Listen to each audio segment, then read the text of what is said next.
কমলিনীর বাপের বাড়িতে এসে স্বতন্ত্র কি এমন করলো যাতে সবাই অবাক হয়ে গেল? সম্পূর্ণটা জানতে ভিডিওটি স্কিপ না করে দেখতে থাকুন। আপনাদের প্রিয় সিরিয়াল চিরসখায় আপনাদের স্বাগত। চিরসখা সিরিয়ালের আজকে পর্বে আপনারা দেখতে পাবেন কমলিনী বাপের বাড়িতে আসে আর কমলিনীর মা বাবা বলে, কি রে তুই হঠাৎ করে এলি? তখন কমলিনী বলে, যেখানে আমি জন্মেছি সেখানে যদি আমি না বলে আসি তাহলে তোমরা আমাকে জিজ্ঞাসা করবে আমি কেন এসেছি। তখন কমলিনীর বাবা বলে, আসলে সাধারণত তুই এখানে যখন আসিস ফোন করে আসিস, আর আজকে তো ফোন করে আসিসনি, তাই জিজ্ঞাসা করলাম। তখন বাবিল বলে, আমরা সবাই তোমাদেরকে সারপ্রাইজ দিতে চলে এলাম। তখন কমলিনীর মা বলে, আর সারপ্রাইজ? আমাদের মন মেজাজ তো আর ভালো নেই। তখন মিঠি বলে, কেন দিদিন তুমি মার ডিভোর্সটা নিয়ে চিন্তা করছো? অত চিন্তা করো না, মার ডিভোর্সটা ঠিক হয়ে যাবে।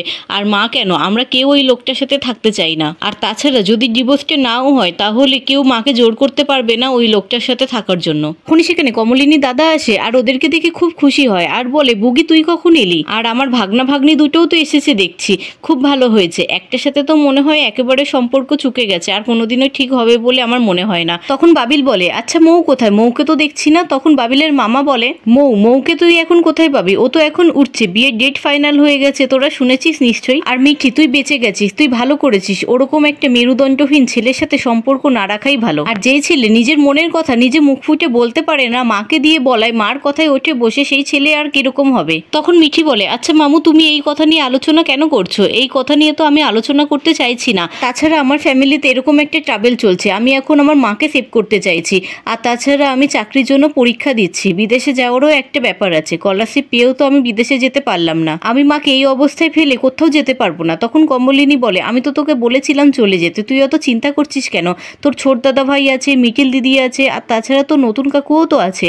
আর যার যার লড়াই তাকে তো একাই লড়তে হবে, যেমন তোর লড়াইটা তুই একা লড়েছিস। আমি কি তোকে সেখানে কোনো সাহায্য করতে পেরেছি? তখন মিঠি বলে, হ্যাঁ মা, যার যার লড়াই তাকেই লড়তে হবে, কিন্তু পাশে থাকাও তো জরুরি। আমার লড়াইতে যেমনি তুমি নতুন কাকু দুজনেই আমার পাশে ছিলে। তখনই সেখানে কমলিনীর বৌদি আসে আর বলে, বাবা এই তো দেখছি চাঁদের হাট বসে গেছে বাড়িতে। তখন বাবিল বলে, আজকে দিদি না দাদুর তো অ্যানিভার্সারি, তোমরা কিছু করছো না? মা মনে করিয়ে দিল বলে। তখন কমলিনীর বৌদি বলে, আমাদের বাড়িতে এখন তো আর কোনো অনুষ্ঠান হয় না। তখন কমলিনীর দাদা বলে, এখন তো সবাই একটা অনুষ্ঠানের জন্যই বসে আছে, সে তো হলো মৌয়ের বিয়ে, তাই না? তখন কমলিনীর বৌদি বলে, আমি তো জানতাম তুমি এরকম বিধিয়ে কথা বলবে। আজকে সকালে তো আমি মাকে বললাম, মা আজকে তোমাদের বিবাহ বার্ষিকী, চলুন আমরা বাইরে গিয়ে খেয়ে আসি, আমি কি বলিনি? তখন তো মাই বললো, আমাদের মনের অবস্থা ভালো নেই, আমরা এখন কি করে যাব?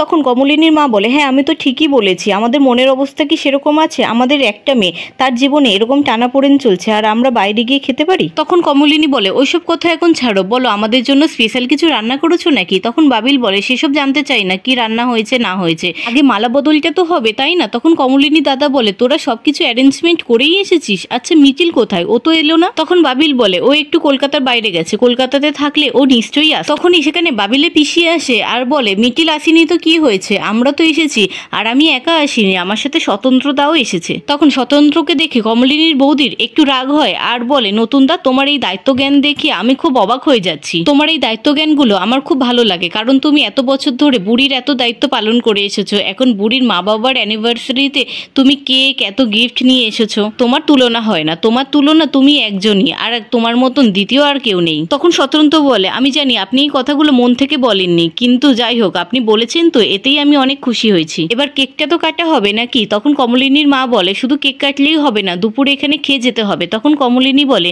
কি খেয়ে যাব? তোমরা তো আমাদের জন্য কোনো স্পেশাল ভাবে কিছু রান্নাই করনি, আর তোমরা তো ভাবতেই পারোনি যে আমরা এখানে আসবো। কমলিনীর বৌদি বলে, তুমি এমন ভাবে বলছো যেন তোমরা সপরিবারে এসেছো, আর সত্যি তো তোমরা তো সপরিবারেই এসেছো, তুমি তোমার ননদ ছেলে মেয়ে। না আমি নতুনদার কথা বলবো না, কারণ নতুনদা তো আমাদের পরিবারের কেউ না, আর তুমি তো এখনো আইনতভাবে চন্দ্রদারই বউ, তাই না?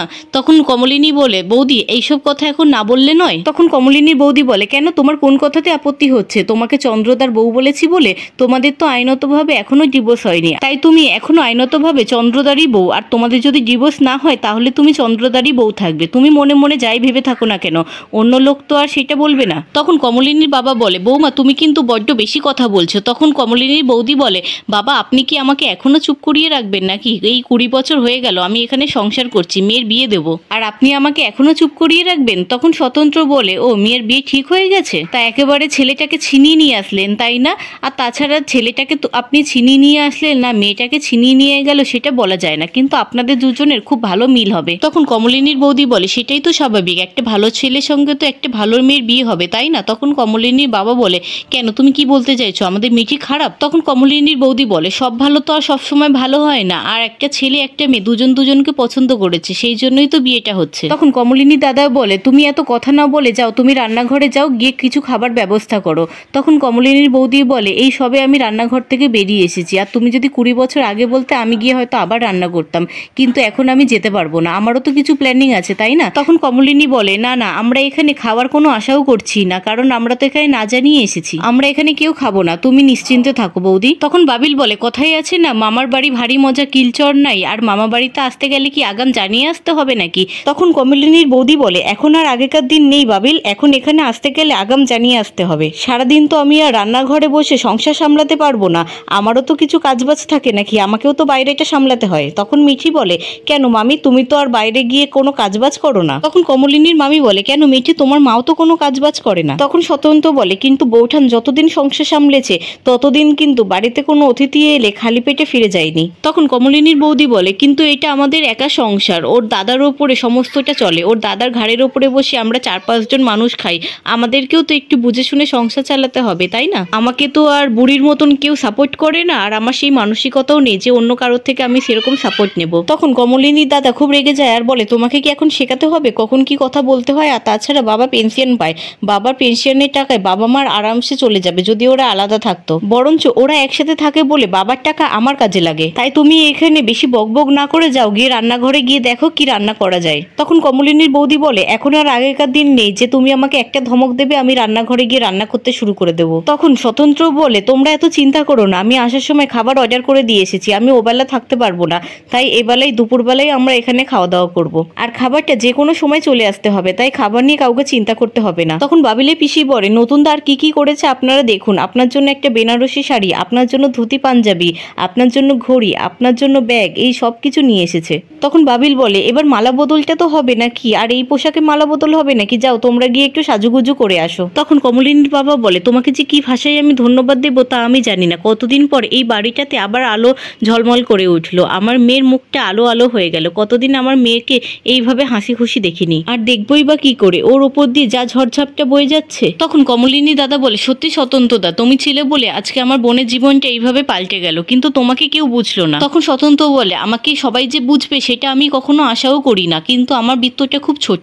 আর আমি চাই আমার এই বৃত্তের মানুষগুলো যেন ভালো থাকে, যেন খুশিতে থাকে। শুধু আফসোস একটাই, বুবলাই আমাকে কোনোদিনও বুঝলো না, বুবলাইয়ের ভালোবাসা আমার প্রতি হারিয়ে গেল, কিন্তু বুবলাইয়ের প্রতি আমার স্নেহ ভালোবাসা সেটা কোনোদিনও হারাবে না, ওকে আমি আজও খুব ভালোবাসি। তখন কমলিনী বলে, তোমার ভালোবাসা ওর ওপর থেকে অনেক আগেই উঠে যাওয়া দরকার ছিল, কারণ ও তোমাকে যেইভাবে অপমান করে সেই আঘাত তোমার মনে লাগে, আমি জানি সেটা। কমলিনী দাদা বলে, বুড়ি ওইসব কথা এখন ছাড়তো, তুই তো তোর 3 ছেলে মেয়েকে একভাবে মানুষ করেছিস, তোর বড় ছেলেটা বিগড়ে গেল কেন?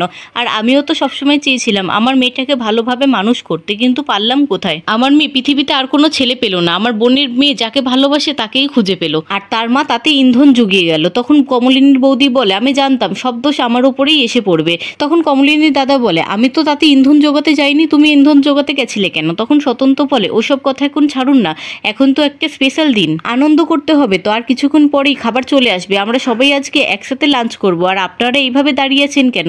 যান গিয়ে সাজগোজ করে আসুন, আপনার মেয়ে তো এখন ফটোগ্রাফার, আপনার মেয়ে ফটো তুলবে। তখন কমলিনীর বাবা বলে, ও তাই, তাহলে তো সাজগোজ করতেই হবে। এই বলে কমলিনীর বাবা আর মা সেখান থেকে চলে যায়। তখন কমলিনী বলে, মিঠি তোর দিদিন কিন্তু এই ভারী শাড়ি একা একা সামলাতে পারবে না, তুই যা গিয়ে একটু হেল্প করে দিয়ে আয়। তখন কমলিনীর দাদা বলে, ভাগ্নে তোমরা তো সব অ্যারেঞ্জমেন্ট একাই করে ফেলেছো, আমি কি করব সেটা তো এখন আমাকে ভাবতে হবে। আমি এক কাজ করি, এখানে রাবড়িটা খুব ভালো পাওয়া যায়, আমি ভাগ্নেকে নিয়ে মিষ্টিটাই নিয়ে আসি। এই বলে কমলিনীর দাদা সেখান থেকে চলে যায়। তখন কমলিনীর বৌদি বলে, তোমরা কি চা খাবে? তখন কমলিনী বলে, আমি তো চা খাই না। তখন স্বতন্ত্র বলে, আমাদেরও প্রয়োজন নেই। তখন কমলিনীর বৌদি বলে, আমি খেতাম তাই বানাচ্ছিলাম, আর আমি যখন খাবো তখন আপনারাও একটু খান। এই বলে কমলিনীর বৌদি সেখান থেকে চলে যায়। তখন কমলিনী বলে, নতুনটা তুমি আমার মনের কথা কিভাবে বুঝে যাও বলো তো? আমারও খুব ইচ্ছা ছিল মা বাবার অ্যানিভার্সারিতে আমি হাতে করে কিছু গিফট নিয়ে আসবো, কিন্তু আমি সেটা পারিনি। তখন স্বতন্ত্র বলে, তুমি আর আমি কি আলাদা? আমি আনা মানে কি তুমি আনা নয়? আমরা দুজন তো একই, হয়তো বাইরের লোকের চোখে আমরা দুজন আলাদা, কিন্তু আমাদের কাছে তো আমরা দুজন এক। তুমি আমাকে তোমার অন্তরের মধ্যে রেখো, তুমি আমাকে যেইভাবে দেখতে চাও সেইভাবেই তুমি আমাকে তোমার অন্তরের মধ্যে রেখো, যেইভাবে আমি তোমাকে আমার অন্তরের মধ্যে রেখেছি।